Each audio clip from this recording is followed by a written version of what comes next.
Clippers daring the supporting cast to beat them. Daring them. It's crazy. That was a crazy game. And then I'm watching LeBron stay in the game, just get some of the most emptiest stats I've ever seen. Nigga, the Lakers are down by 20 in the middle of the third. In any other situation in that point in the third quarter, that nigga's out the game, and that nigga was still in there running to the basket trying to get points. Bro, that shit was crazy. Schematically, bro, the Lakers, bro, I don't even see how this, bro. Every single time I say there's no way this can get worse, it gets worse, bro. How the fuck does this keep getting worse? How is that possible? And just FYI, I've said this numerous times. I'm gonna keep repeating it. Right now, the Lakers are still on pace to be exactly where they were in 2018, the season before they got LeBron. The next game they play the fucking Warriors. And the way the Warriors playing, I would normally say maybe the Lakers can steal a game, but I don't know. The way I just saw the Lakers get blown out by guard play, bro, the Warriors can have a fucking field day on the Warriors. That's crazy. They have to play the Warriors. Then they have Spurs, Rockets. That's easies, or should be. Wizards, another easy one. Then it's the Suns, but I know Chris Paul's gonna be out, and I think Devin Booker's gonna be out as well. But then it's the Raptors. That's a good team. Minnesota's going to be fighting. Then the Raptors again. Then the Wizards again. Then it's fucking Cleveland, Philly, Pelicans, Mavericks, Jazz, Pelicans, Nuggets, Suns, Warriors. That is a crazy stretch, nigga. If the Lakers can't run off a couple of wins in these next few games, like if they drop a game against the fucking Suns, Rockets, and Wizards, bro, the season is already wraps. But nigga, there's no way you can even be optimistic about what they're doing, especially from a team that when you look at the standings right now, bro, the Lakers are only one game ahead of the Pelicans. A Pelicans team is looking way better since the 25 game mark, as BI's been playing noticeably better. And then they added CJ McCollum on the team. So now both BI and CJ are bringing prime offense. And then at the 11th spot, it's the Trailblazers. And the Lakers are only 2 games ahead of them. Nigga, if I'm so serious, bro. If the Lakers miss the play in this NBA, this is the lowest bar ever. This is the lowest bar that is set for any team to make the playoffs, because if you are the 10th seed, you still have the opportunity to make the playoffs. If the Lakers end this season so bad where they can't even compete in the play-in tournament to make the playoffs, nigga, this Lakers team has to go down as the worst super team of all time, bro. And if you don't want to consider them a super team, then easily the biggest disappointment, bro. There's games like tonight where even Russ and LeBron or Russ and AD or 2 out of the 3 stars are playing and they're still losing miserably. That was one of the worst losses I've seen. Frank Vogel trying to get out of a zone with high post ups. Everybody's scrambling around. Can't find a fucking open 3-point shooter. No point of attack defender. So Reggie Jackson looks like peak Steve Nash. Getting eaten up on the offensive glass. So Harnstein and Zubac look like fucking prime Moses Malone. Nigga, that was crazy. And the Lakers can't. It was crazy. Even if Frank Vogel had a different approach to zone defense, I'm telling y'all, bro. And I said this like a few weeks ago. When LeBron gets the ball in the post or at the top, and he sees that it's a zone that he's facing, that nigga looks around him and thinks to himself, bro, I don't have the tools to beat a zone right now. I don't. On one wing, I got Russ, and they're sagging off of that nigga because they did that all game long. On the other side, I might have one shooter, but who knows? That nigga spotty. And then in the corners are my best shooters, but everybody knows I'm trying to get to the corner. Nah, that was nasty. That's nasty. That was easily one of the worst laws. One of the worst laws I've like from the Lakers. One of the worst laws. And what's crazy is, oh here come oh damn, even Perk said it, and I was just about to get on this shit, bro. Nigga, the Lakers have to call it. They gotta call it. They gotta call it a year, bro. Wrap this nigga LeBron up. I don't know why it's that crazy. Bro, wrap this nigga LeBron up and call it a fucking year, bro. Call it a year. Yo, Shubs, I tried to be optimistic, bro, but that shit was crazy. Hey, ain't nobody asking you to be optimistic, bro. Like, I've been off that for a minute, dog. You were spitting hardcore, bro. This team is fucking garbage.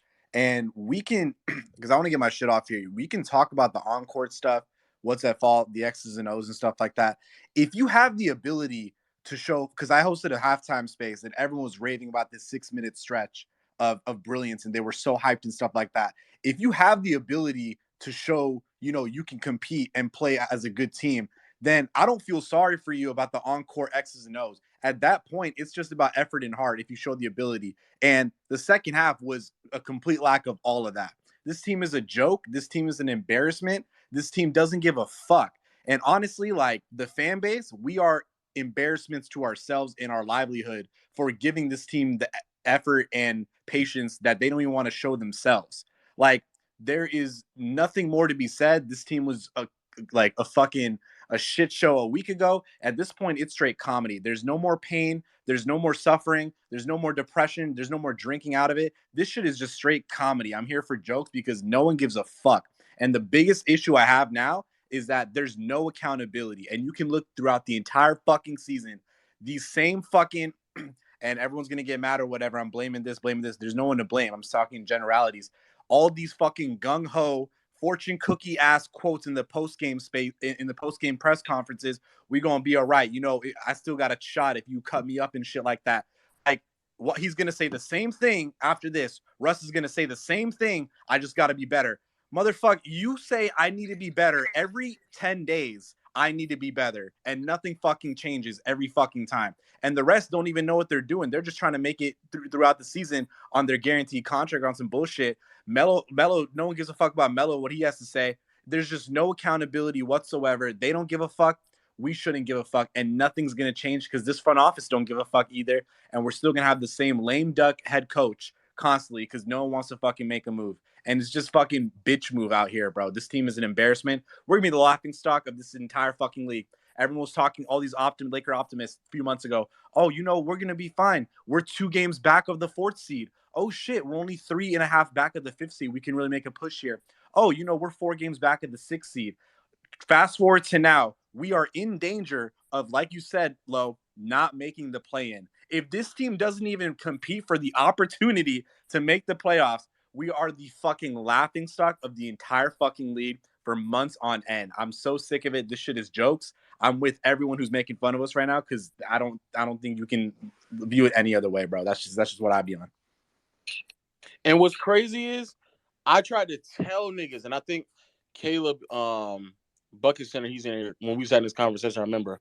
I was trying to prep people like, bro, that point when the Lakers are like roughly a 500 ball club and niggas are being optimistic, and I was like, nigga, there's no way y'all look at this team and y'all trying to be optimistic about what they can do because like the season is about to get much more difficult. It's about to get much more difficult, and the fucking foolery began on that 4 or 5 game losing streak when they played some real teams and they lost to Minnesota, then Chicago, then Phoenix, and they lost a bad game like a fucking 20 plus blowout against the Spurs, and then they went to the Nets and they lost against the Nets. Exactly.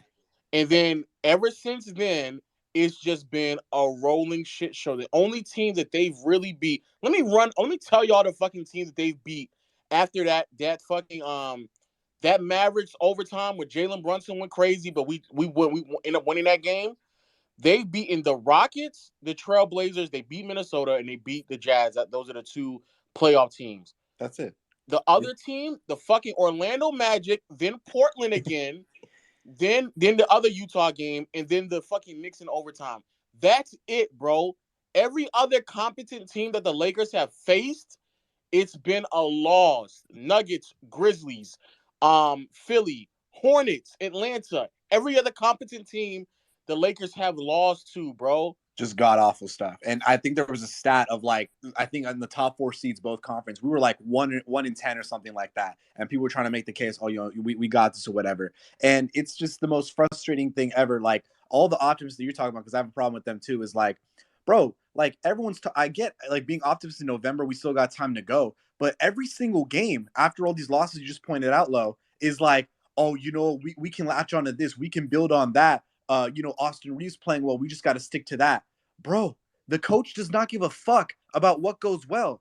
The players don't give a fuck about what goes well. What are we building off of? You're pointing out good habits in the game. Everything you're pointing out post games of good takeaways that we can take away. We don't fucking build on that every single game. So the same thing you're fucking, you know, hoping and praising on in that 24-hour span, nothing fucking happens or carries over to the next fucking game. So you're wasting your fucking time being optimistic because this is what inconsistent teams do. They don't carry anything over from the next game. I challenge any Laker fan to tell me one positive thing that has carried over from game 1 to game 61 other than LeBron's 30-point barrage, because there's nothing of that sort going on. So this team is just pathetic, and I'm watching the post-game press conference right now. I urge everyone to look at the same and watch them fucking lie to our faces right now, because they don't give a fuck about anyone, including their fans. And the other, before I let anybody else talk, the other lie that niggas keep getting off is this concept of, oh well, it's gonna be scary when we see these 3 players or 2 players in the playoffs. Nobody's not gonna see the Lakers in the playoffs. Like, I don't know what niggas are blowing us out routinely during the regular season. You think that in a playoff setting where teams schematically have the time to focus on the Lakers' weaknesses throughout a 7-game series, you think that all of a sudden that shit is going to drastically change? And what's crazier is that one of the niggas, AD, y'all keep fucking hyping up, granted when he was healthy for sure, but the nigga is not healthy. So this a lie that niggas keep telling themselves will never come true, bro. It's not coming true. But we're so deep into the season right now, then fuck it, bro. We're not even make the playoffs. Like, Russell, fuck all that shit y'all talking about, we might not even get to the playoffs. Russell Westbrook, the last 4 games, is shooting 38% and 0 for 11 from 3. Just by the way, that's on my team. Man. And the same. So to your point, Lo, is like people hang on to LeBron and AD healthy. We've never, seen them lose a playoff series when healthy, right? And people, but okay, that's great, dude. We've never seen fucking 38-year-old Trevor Ariza get 25 minutes on this roster. We've never seen fucking Avery Bradley get 38 minutes on this roster. We've never seen Carmelo Anthony, who apparently is our only offensive weapon that we go to 60% of our fucking plays for offense right there in any fucking season with LeBron and AD. There are literal horrible detriments that are working against the greatness of this tandem that we can't work around this season. So everyone hanging on to this like shit's gonna flip a switch in the playoffs need to wake the fuck up before you get left disappointed. I don't understand why people want to have this optimism and stuff like that. We're being harsh on them right now, so you can expect disappointment now, and that you're not disappointed fucking later when this team fucking quits on you like they were going to every single time. Are there even Laker fans that actually still believe that, bro? Like, yes, that's nuts. Yeah. There's a few of them that are talking about, you know what, we just need these lineups to get together, man. Like, I'm telling you, there is a good, like, there's still going on here. I'm like, bro, shut the fuck up. We have no control over what Vogel's going on. You're watching it unfold. The only thing we can maybe rely on is LeBron and AD dropping 70 points a game and the other players not fucking bricking every single chance they get from distance. But that's the most unlikely thing on the planet. So this team is going absolutely nowhere. I don't know whether it was you or Lo that said, just wrap up LeBron.